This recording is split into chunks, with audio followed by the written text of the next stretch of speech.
Dan semoga tahun ini berkah untuk kita semua, berkah untuk keluarga, berkah untuk umat Islam khususnya, berkah untuk negeri kita tercinta Indonesia, dan jangan lupakan dalam sujud kita untuk bermohon. Semoga Allah berkenan memberikan kebebasan bagi umat Islam untuk beribadah di Masjid Al-Aqsa, memberikan kemerdekaan untuk Palestina, dan menghadirkan ketentraman, kedamaian di muka bumi ini untuk kita semua.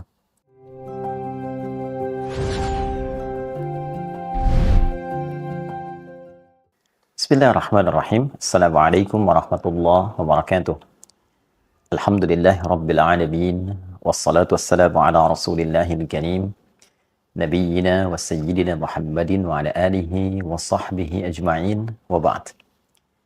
Saudara-saudariku, sebangsa, setanah air dimanapun berada, Alhamdulillah wa syukrulillah ala kulli ni'amillah. Semua yang kita jalani dalam kehidupan hingga mengantarkan kita pada pergantian siang, malam, berganti hari, berganti pekan, bulan, dan tahun. Kini semua perjalanan itu mengantarkan kita pada hari yang baru, di bulan yang baru, di tahun yang baru, menurut penanggalan Hijriyah. Setiap yang sampai pada titik ini tentu telah mengalami beragam peristiwa dalam kehidupan, telah melintasi berbagai macam era bagi sementara orang, dan pertanyaan terbesarnya dari sekian waktu yang telah Allah berikan kepada kita untuk berkehidupan sampai detik ini, berapakah yang memiliki nilai kebaikan di sisi Allah Subhanahu wa Ta'ala? Sementara kita meyakini bahwa kita pasti akan berpulang. Kita akan meninggalkan dunia ini. Semua kita berkeyakinan dunia ini tempat sementara, bukan abadi kita berada di sini. Kita akan kembali kepada Sang Pencipta, Allah Subhanahu wa Ta'ala. Logika sederhana kita bertanya, bila di dunia ini saja kita berjuang untuk mendapatkan bekal supaya nyaman berkehidupan. Anda, saya, kita bersekolah, belajar untuk mendapatkan peningkatan pengetahuan, mendapatkan ijazah yang digunakan untuk mencari pekerjaan, guna mendapatkan bekal untuk berkehidupan. Ingin hidup nyaman, tenang, tentram, sejahtera. Bila di dunia yang kita akan tinggalkan saja sedemikian kuat perjuangan kita, sampai sebagian orang bahkan tega melakukan tindakan-tindakan yang tidak pantas, kontraproduktif, tindakan yang destruktif, merusak, mentolimi orang, mencelakakan, hanya untuk merasakan kenikmatan sesaat, yang bahkan dari beberapa pandangan kenikmatan yang mungkin didapatkan sifatnya semu, tidak melahirkan kebahagiaan yang sejati. Dapat harta banyak, hasil korupsi, walaupun terasa banyak, tapi tidak menyenangkan, tidak membahagiakan, gelisah, gak enak. Hasil nyogok, hasil judi, tentu akan berpengaruh pada keadaan dalam jiwa. Poinnya adalah, untuk mendapatkan yang sementara saja begitu luar biasa, sungguh-sungguh, serius, dengan segala apa yang tadi diungkapkan, maka bagaimana dengan persiapan kita untuk kembali ke tempat yang abadi? Menghadap kepada Pencipta kita, Allah Subhanahu wa Ta'ala, yang akan mengevaluasi seluruh ragam kegiatan kita dalam membawa misi kehidupan di muka bumi ini. Tentu penting mendapatkan waktu untuk berkontemplasi, untuk merenung, untuk mengevaluasi perjalanan hidup kita. Dalam bahasa keagamaan sering disebut dengan muhasabah, untuk melakukan satu titik kembali mengevaluasi seluruh kegiatan hidup kita, guna mendapatkan satu pencerahan yang membuka jalan hidup baru untuk menata kegiatan-kegiatan yang lebih bermanfaat. Allah Subhanahu wa Ta'ala menjadikan dari setiap perjalanan kehidupan kita itu beberapa waktu khusus tertentu yang dapat kita gunakan untuk mengevaluasi diri, guna membenahi kembali nilai-nilai kehormatan kita di hadapan Allah yang mungkin telah berkurang atau bahkan sebagian rusak karena perilaku manusia sendiri yang merusak. Pandangan yang seharusnya melihat yang baik, rusak cara pandangnya karena seringkali digunakan menatap yang tidak baik. Demikian lisan yang seharusnya berkata yang mulia sehingga terjaga kehormatan, maka runtuh kehormatan itu karena seringkali digunakan pada pembicaraan yang tidak elok. Demikian tangan sampai ke ujung kaki. maka mesti ada waktu-waktu khusus untuk mengembalikan kehormatan kita di hadapan Allah Subhanahu wa taala, mengevaluasi kembali. Kata hormat sesungguhnya berasal dari bahasa Arab, yaitu hurmah. Satu keadaan atau bahkan menjadi hukum yang menjaga kita agar selalu tampil terhormat disebut dengan haram.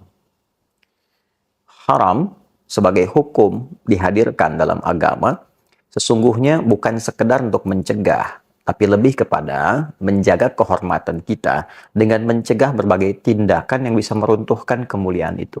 Sehingga manusia terjaga dalam kehormatannya, tampil dalam kebaikannya. Mengapa berdusta itu haram? Karena saat seseorang berdusta, runtuh kehormatannya. Mengapa mencuri, korupsi, menipu itu haram? Karena ketika seseorang melakukan tindakan demikian, maka runtuhlah kehormatannya. Bukan hanya di hadapan Allah Subhanahu wa taala, tapi juga di hadapan makhluk, di hadapan manusia, orang-orang sekelilingnya. Allah memiliki sifat Rahman dan Rahim, sangat sayang, begitu mendalam pada hambanya, sangat mengasihi, begitu luas kepada makhluknya. Itulah yang menjadikan Allah selalu ingin menjaga kita dalam kebaikan. Bila tangan ini pernah salah melakukan tindakan, maka harus dijaga dan dikembalikan kepada fungsinya yang baik sehingga kehormatan tangan itu terjaga dengan baik sampai pulang menghadap Allah. Diri kita diciptakan baik, Allah inginkan pulangnya pun baik dan terhormat. Itu poinnya. Maka segala yang diharamkan itu disebut dengan muharram. Dusta itu muharram. Mencuri itu muharram. Berjudi mau offline mau online itu muharram. Hukumnya haram. Bila kita ingin meninggalkan seluruh perbuatan-perbuatan itu, mencoba mengevaluasi, menepikan yang dilarang, menjaga kehormatan, mengembalikan pada kemuliaan, berpindah pada tempat dan keadaan yang lebih baik, maka di antara rumusnya kita bisa tambahkan al pada kata itu. Al-Muharram memberikan kesan kepada kita bukan hanya menjadi bulan pertama, nama bagi bulan pertama dalam penanggalan Hijriyah, tapi juga memberikan sebuah kesan korektif, sebuah pesan evaluasi bahwa mengawali waktu, mengawali bulan, mengawali tahun yang baru itu hendaknya dimulai dengan perenungan mendalam untuk meninggalkan segala sesuatu yang tidak baik yang biasa dilakukan oleh bagian tubuh kita. Ketika kita bisa meninggalkan segala yang terlarang itu dan merubah menjadi lebih baik, mata melihat yang terlarang kita alihkan pada yang baik. Demikian telinga mendengar yang dilarang kita alihkan pada yang baik. Lisan sampai ujung kaki. Dimulai dari Al-Muharram. Sehingga ia berpindah pada kebiasaan baik. Meninggalkan kondisi tidak baik. Menjadi baik, itulah hijrah yang sejati. Bukan sekedar berpindah tempat, tapi berpindah keadaan dari yang dilarang oleh Allah. Yang tidak disukai kepada kondisi yang terhormat, yang baik. Itulah hijrah. Bila kita ingin ikut itu dan melekatkan sifat di dalamnya, maka tambahkan ya nisbah. Hijrah, tambahkan ya nisbah sebelum akhirnya, maka dia menjadi hijriyah. Kalender hijriyah dihadirkan kepada kita, diawali dengan Al-Muharram. Bukan hanya menunjukkan sebuah nama dan waktu, tapi ingin memberikan kesan mendalam, renungkan dirimu. Apa belum cukup waktunya engkau untuk kembali mengoreksi diri, menguatkan imanmu, dan mencari bekal untuk menghadap Allah Subhanahu wa taala. Alam ya'ni lil ladzina amanu an tahsha'a qulubuhum li dzikrillah wa ma nazala minal haqq. Demikian Allah bertanya di dalam satu rangkaian surah Al-Qur'an yang sangat mendalam. Apakah belum tiba masanya bagimu, duhai yang merasa beriman khususnya kepada Allah, untuk kembali menampilkan kekhusyuan dalam jiwamu demi mendekat kepada Allah Subhanahu wa taala, menjaga kehormatanmu. Ada 4 bulan terhormat, yang 3 terangkai, yaitu Dzulqa'dah, bulan ke-11, Dzulhijjah, bulan ke-12, dan Al-Muharram, bulan yang pertama dalam kalender Islam. Serta 1 terpisah, yaitu Rajab, pada bulan yang ke-7. Sekarang, kita berada di awal tahun. Kita berada di 1 dari 4 bulan mulia itu. Dan disitulah berlaku hukum Quran surah ke-9 ayat ke-36. Inna iddatash syuhuri indallahi 12 syahran fi kitabillah yauma khalaqas samawati wal arda minha arba'atun hurum. Dzalika ad-dinul qayyim fala tadhlimu fihinna anfusakum. Al-ayat. Sungguh Allah menegaskan jumlah bilangan bulan dalam setahun itu di sisi Allah yang telah ditetapkan sejak mula penciptaan langit dan bumi berjumlah 12 bulan. Setahun ada 12. Dari 12 itu ada 4 bulan utama yang desainnya untuk menjaga kehormatan. Desain muhasabah, evaluasi, koreksi diri. Maka jika Anda telah hadir dari 4 bulan itu, maka kata Allah, فَلَا تَظْلِمُوا فِيهِنَّ أَنفُسَكُمْ. Maka berusahalah untuk mengoreksi diri. Jangan berbuat maksiat, tinggalkan yang dilarang, jangan berbuat zalim pada diri sendiri. Berkata kotor itu zalim pada lisan. Berkata yang tidak baik, zalim pada lisan. Memandang yang tidak bagus, zalim pada mata. Mendengar yang tidak mulia, zalim pada telinga. Fala tazlimu fihinna anfusakum.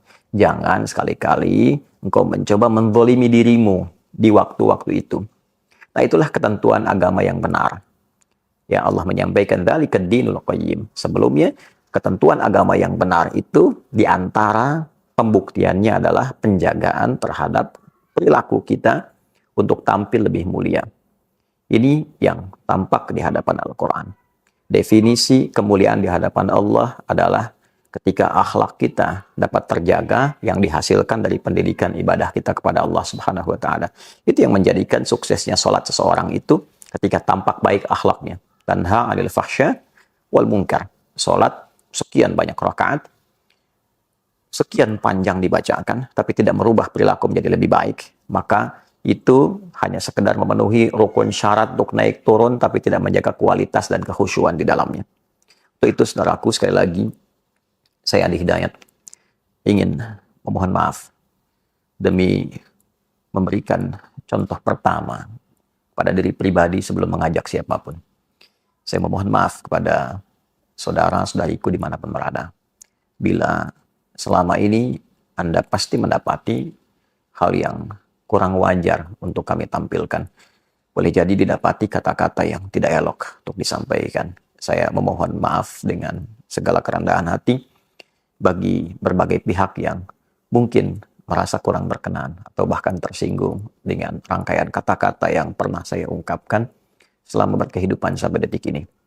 Boleh jadi ada cara pandang yang kurang baik yang pernah kami tampilkan, yang dengan itu mungkin berpotensi menyakiti ataupun juga melahirkan pandangan-pandangan yang tidak elok. Saya dengan segala kerendahan hati memohon pintu kemaafan dan juga memohon doa semoga Allah Subhanahu wa taala senantiasa memberikan bimbingan, ampunan dari berbagai macam dosa yang dikerjakan dalam kehidupan. Dan sekali lagi saya mengajak setelah itu kepada kita semua, mari kita isi tahun baru ini untuk meningkatkan ketakwaan kita kepada Allah Subhanahu wa taala, saling mendoakan, pemimpin dengan rakyat saling mendoakan, pimpinan di kantor dengan karyawan saling mendoakan, dengan tetangga kita saling mendoakan supaya negeri ini tentram, damai, baik. Setelah itu saling mensupport dalam kebaikan. Mari kita bangun bangsa, bangun negeri dengan segala kemampuan yang Allah titipkan kepada kita dan niatkan ibadah supaya mendapatkan poin di sisi Allah Subhanahu wa taala. Dan semoga tahun ini berkah untuk kita semua. Berkah untuk keluarga, berkah untuk umat Islam khususnya, berkah untuk negeri kita tercinta Indonesia.